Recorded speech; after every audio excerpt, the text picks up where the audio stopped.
পাচ্ছি না কি হয়েছে, ভাল লাগছে না আর।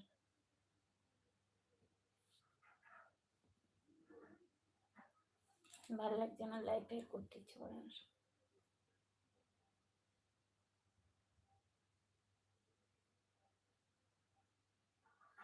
শখের মানুষের জন্য যে কান্না করে একমাত্র সেই জানে মায়া জিনিসটা কতটা ভয়ঙ্কর। বাইরে থেকে যতটা সুন্দর লাগে ভেতরে ততটাই জ্বালা লুকিয়ে থাকে। একবার যে মানুষটাকে নিজের অভ্যাস বানিয়ে ফেলে তার অনুপস্থিতি নিঃশ্বাসের মতো ভারী লাগে। এই মায়া হাসায়ও। শখের মানুষের জন্য যে কান্না করে একমাত্র সেই জানে মায়া জিনিসটা কতটা ভয়ঙ্কর। বাইরে থেকে যতটা সুন্দর লাগে ভেতরে ততটাই জ্বালা লুকিয়ে থাকে। একবার যে মানুষটাকে নিজের অভ্যাস বানিয়ে ফেলে তার অনুপস্থিতি নিঃশ্বাসের মতো ভারী লাগে। এই মায়া হাসায়ও। শখের মানুষের জন্য যে কান্না করে একমাত্র সেই জানে মায়া জিনিসটা কতটা